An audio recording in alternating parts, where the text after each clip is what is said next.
ఎమ్మెల్సీగా ఎన్నికవడం జరిగింది. కొత్త గవర్నమెంట్ ఫామ్ అయిన తర్వాత తెలుగుదేశం పార్టీ ఎమ్మెల్యేలు వాళ్ళ బలంతో మీరు ఎమ్మెల్సీ అవ్వడం జరిగింది. మీరు చూశారు చాలా రకాల హామీలు ఇవ్వడం జరిగింది. నరేంద్ర మోదీ గారు రావడం, మాట్లాడడం, ప్రత్యేక హోదా కానివ్వండి, ఇండస్ట్రీ ఇన్సెంటివ్స్ కానివ్వండి, అమరావతి గురించి కానివ్వండి, అన్నీ కానివ్వండి. ఇప్పుడు సిచ్యువేషన్ చూస్తే కనుక మాటలు గోలలు తప్ప పని ఎక్కడ కనిపించట్లేదని చెప్పేసి నేను అంటాను. దాంతో మీరు ఏకీభవిస్తారా? నేను ఒక మాట అవసరమని చెప్పానండి. చుట్టాలకు దగ్గర రాజకీయ నాయకుల మాటలు నీటి మూటలు, అదే అయిపోయాను. నాకు నేను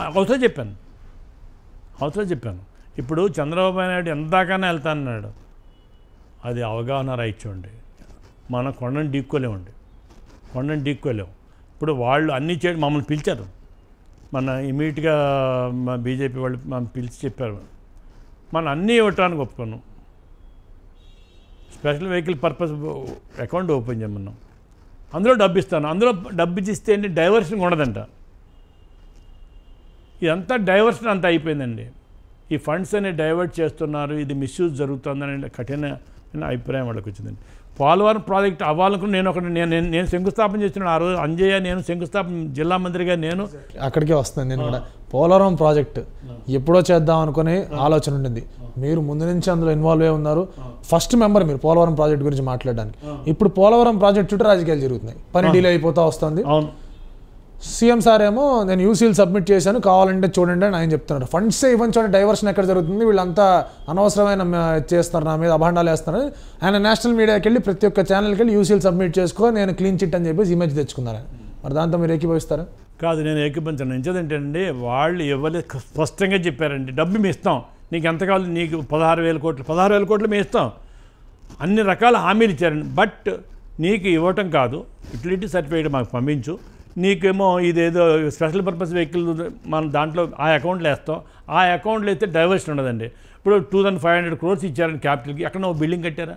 కట్టలేదు కదా, టెంపరీ బిల్డింగ్స్ కదా. అది ఇప్పుడు ఏదన్నా కూడా 2,500కి నేను ఈ పనులు చేసి అని చెప్పి ఆయన చూపించు. అది కాదు కదా, వాళ్ళు ఇచ్చింది వాళ్ళు క్యాపిటల్కి ఇచ్చారు. వాళ్ళు for purpose capital, not for capital గురించి పైప్ లైన్ వేసాను, అవి వేసాను కాదు, ఫర్ పర్పస్ ఆఫ్ బిల్డింగ్స్కి పైప్ లైన్కి అదే ఎంతో ఖర్చు అవ్వలేదు. వెంకయ్యనాయుడు ఎప్పుడూ 1,000 కోట్లు ఇచ్చాడు, దాంట్లో కూడా డబ్బు ఖర్చు కాలేదు కదా, ₹1 క్యాపిటల్ ఖర్చు కాలేదు కదా. నేను అక్కడే అంటాను, అదే మాట మాట్లాడతాను. నేను కూడా ఒక విగ్రహానికి బీజేపీ పార్టీ 3,000 కోట్లు ఖర్చు పెడుతుంది, సర్దార్ పటేల్ విగ్రహానికి.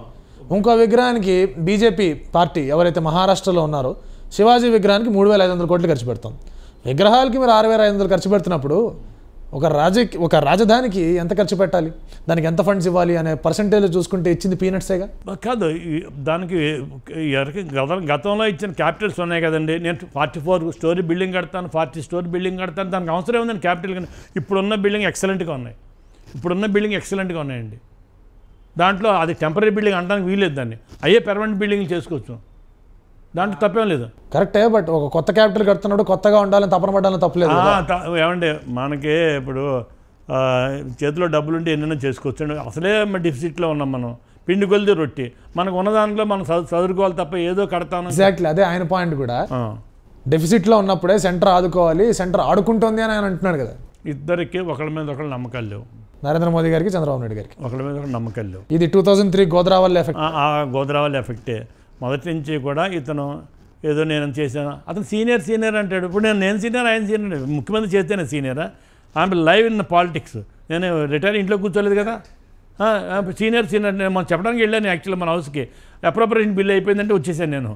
అందులో మాట్లాడదాని వెళ్ళాను. ఏంటి వాట్ ఈజ్ సీనియారిటీ?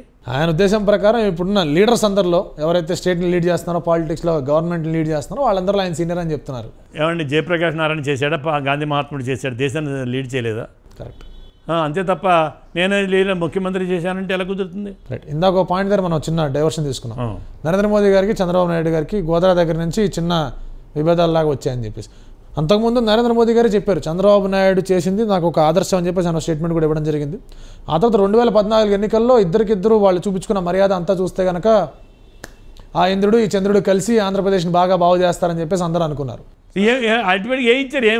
అదే అంటున్నారు. ఇప్పుడు మీరు అదే పార్టీలో ఉన్నారు, మీరు ఇవ్వట్లేదు అంటున్నారు. చూసుకోండి. కాదు, అప్పుడు అన్నీ ఏదో పట్టుకొచ్చేత ఒక ఎస్టిమేట్ ఉండాలి, డిపిఆర్ ఉండాలి. డిపిఆర్ లేకుండా ఈ డబ్బులు ఎలా ఇస్తారండి? దేనికి ఇస్తారు? ఇప్పుడు దాంట్లో ఎంత జరిగిపోతుందండి? మన 370 కోట్లు పట్టిసీమకి అయ్యింది. పట్టిసీమ టెండర్ అప్పుడు నేను పిలిచాను, హౌస్లో చెప్పాను నేను, దీని మీద అపోహలు ఉన్నాయి, మీరు సరి చేసుకోండి, మంచి పద్ధతి కాదని చెప్పాను నేను. అపోహలు ఉన్నాయన్నారు, ఎంక్వైరీలు వేశారు, అవన్నీ కూడా క్లీన్ చిట్లు ఇచ్చాయి టీడీపీ. ఎక్కడ 370 రాలేదు కదండి, ఎక్కడ అన్ని క్లీన్ చిట్లు ఇచ్చాయని చెప్తున్నాడు కదా. పట్టిసీమ ఎక్కడే రాలేదు, కాదు రిపోర్ట్ ఉంది కదండి. ఒక ట్రాక్టరు మట్టి తవ్వి వేయటానికి 60,000 ఎంతో ఛార్జ్ చేశారండి. ఆ టెండర్లో ఉన్న కండిషన్లు వేరు, ఎగ్జిక్యూషన్లో జరిగింది వేరండి, దానికి సంబంధం లేదు. అంతా అప్పుడు ఎక్కడ చూసినా ఇది శాండ్ మాఫియా అని అల్లరి పెడుతున్నారు. 4 ఏళ్ళు కలుస్తున్నప్పుడు ఎప్పుడు ఈ ఆరోపణలు ఎందుకు చేయలేదు మరి బీజేపీ వాళ్ళు? ఇప్పుడు ఎందుకు చేయలేదంటే ఏం చెప్తాం, కలిసి ఉన్నాం కదా నోరు మూసుకున్నారు. ఇప్పుడు అతనే బయటకు వచ్చాడు కానీ బీజేపీ బయటకు రాలేదు కదా. బీజేపీ అతనే బయటకు వచ్చాడు, నేను రాస్తాను. బీజేపీ ఏం చేయలేదని అతను బయటకు వచ్చింది. వాళ్ళు అన్ని ఇస్తానని చెప్తున్నారు కదా, ఇస్తాం అని చెప్తున్నారు వాళ్ళు. అన్నీ ఇస్తామంటున్నారు కదా, ఏది ఇవ్వలేదు. అకౌంట్ ఓపెన్ చేయమన్నారు, మేము ఇస్తామని చెప్పారు. ఇట్లు సర్టిఫికేట్ పంపించి మేము అన్నీ ఇస్తామని చెప్పారు వాళ్ళు. వాళ్ళు ఇవ్వడానికి అభ్యంతరం లేదు. ఇప్పుడు అంత డేరీగా వాళ్ళు తప్పులు చేయడానికి సిద్ధంగా లేరు. వాళ్ళు ఎంత ఉన్నా కూడా వాళ్ళు చేయడానికి సిద్ధంగా. మన not for Chandrababu Naidu, for the purpose of public. Correct. నేను అనేది ఇప్పుడు నివేదికలు జరిగాయి సార్, నివేదికలు జరిగాయి, కొన్ని అనాలిసిస్ చేసుకున్నారు, కొన్ని లెక్కలు వేసుకున్నారు. సెంట్రల్ గవర్నమెంట్ నుంచి ఆంధ్రప్రదేశ్ గవర్నమెంట్కి 74,000 కోట్ల దాకా ఇవ్వాలి అని చెప్పేసి నివేదికలు చాలా అందాయి. మరి ఆ 74,000 కోట్లో ఎంత ఇప్పుడు ఇస్తారు, ఎంత తర్వాత ఇస్తారనే చర్చ ఎందుకు జరగట్లేదు? అసలు శ్రీకృష్ణ కమిటీ రిపోర్ట్ని అమలు చేయలేదండి. శ్రీకృష్ణ కమిటీ రిపోర్ట్ అక్కడ పనికిరాదని చెప్పారు వాళ్ళు. క్యాపిటల్కి ఎంత అవుతుందో చెప్పారు, అన్నీ చెప్పారు. మరి దాన్ని ఏం పాటించకుండా 44 స్టోరీ బిల్డింగ్ మనకి ఏంటండి, అమెరికాలో మనం ఎలా ఉండగలుగుతాం? మనం హైదరాబాద్ బిల్డప్ అవడానికి 200 సంవత్సరాలు పట్టింది.